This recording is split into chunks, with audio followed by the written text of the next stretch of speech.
এ খোকা দাঁড়া। কি হয়েছে আব্বা, কিছু বলবা? খোকা তুমি আমার সকাল সকাল কিছু না বলে কনে নিয়ে যাস? আব্বা তুমি আমারে কোনো প্রশ্ন করবা না, আমার সাথে এখন চলো। আচ্ছা চলো। চলো আব্বা, কিন্তু কোনো প্রশ্ন করবা না। চাচা আসসালামু আলাইকুম রহমতুল্লাহ। হ্যাঁ, কি লাগবে কও। চাচা কিছু লাগবে না, কিন্তু আপনারা একটা কথা বলতাম। হ্যাঁ, কি কথা, তাড়াতাড়ি কও। চাচা আজকে থেকে যদি আপনি নামাজ পড়েন তাহলে প্রতি ওয়াক্ত নামাজে আপনারা আমি 500 টাকা করে দেব। কি সত্যি আমার 500 টাকা করে দিবা? এমনি আমার দোকানে বেচা কিনা নেই, আমার টাকার খুব প্রয়োজন। হ্যাঁ চাচা, সত্যি আপনারা আমি 500 টাকা করে দেব। আচ্ছা ঠিক আছে, আমি না সত্যি যাবা না। আচ্ছা চাচা, আসি তাহলে।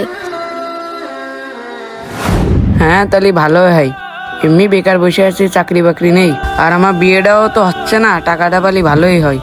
হ্যাঁ ভাই, টাকা তো আমি দেবই, তাহলে এখন আমি আসি, আপনি নামাজ পড়তে চলে আসেন। আচ্ছা ঠিক আছে, যাও, আমি নাচ করতে আসবানি। আসসালামু আলাইকুম ভাই, আপনি যদি নামাজ পড়েন তাহলে প্রতি ওয়াক্তে আপনাকে আমি 500 টাকা করে দেব। 500 টাকা করে দেবেন? এমনি আমার টাকার দরকার, বাড়িতে আমার কোনো টাকা পয়সা দেবে, ওই টাকাটা হলে আমি বন্ধু বান্ধবের সাথে আড্ডা দিতে পারবো। আচ্ছা ভাই, আপনারা যান, আমি নামাজে আসবো না। আচ্ছা ভাই, ঠিক আছে। প্রতি ওয়াক্ত নামাজে 500 টাকা, কয়দিন নামাজ পড়ে কিছু টাকা কামানো যাবে। এই যে আপনার টাকা। কিরে, সত্যি সত্যি টাকা দিলো? তাহলে তো ভালোই হলো। ভাই এই যে আপনার টাকা। কিরে, এ লোকটা কি পাগল? সত্যি আমার টাকা দিয়ে দিল। ভাই আপনার টাকাটাও নেন।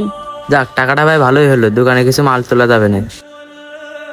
খোকা হ্যাঁ তোমার কষ্টে উপার্জন করা টাকা তুমি মানছিরে দিয়ে দিচ্ছ কেন? আব্বা, তুমি কোনো প্রশ্ন করে না, তুমি এখন চলো তো। আচ্ছা চলো। খোকা তোর কষ্টে উপার্জন করা টাকাগুলো কেন তুই মানুষটা দিয়ে দিচ্ছিস? ওরা তো আল্লাহরে খুশি করার জন্য নামাজ পড়তেছে না, ওরা তোর টাকার লোভে নামাজ পড়তেছে। আব্বা তুমিও তো কথা কই না, তো সময় হলি সব দেখতে পারবা। ভাই ভাই, নাও আপনার আমার টাকা, টাকা, এই টাকা এই টাকা আমাদের লাগবে না। কেন ভাই, আপনারা নামাজ পড়বেন না? এই টাকা আমার লাগবে না, আপনারাই রাখেন। না ভাই, এখন এই টাকা আমার লাগবে না। যেদিনকে তো নাচ পড়া শুরু করেছি সেদিনকে তো আমার ব্যবসা ভালো যাচ্ছে, আল্লাহর রহমতে ভালোই ব্যবসা আসছে। তা ভাই আপনি কিসের জন্য টাকা দিচ্ছেন? চাচা, যেদিন থেকে আমি নামাজ পড়া শুরু করেছি সেদিন থেকে আমার পড়াশোনায় মন বসেছে, আর খারাপ বন্ধুদের সাথে আড্ডা দেওয়া আমি বন্ধ করে দিয়েছি, এই জন্য এই টাকা আমার এখন আর দরকার নেই। তা ভাই তোমার টাকা লাগবে না কিসের জন্য? ভাই যেদিন থেকে আমি নাচ পড়া শুরু করেছি ওই দিন থেকে আমার বিয়ের প্রস্তাব আসা শুরু হয়েছে, আর ভালো একটা চাকরিও পেয়েছি, এই জন্য আমার এই টাকাটার দরকার নেই, এই টাকাটা আপনি রাখেন।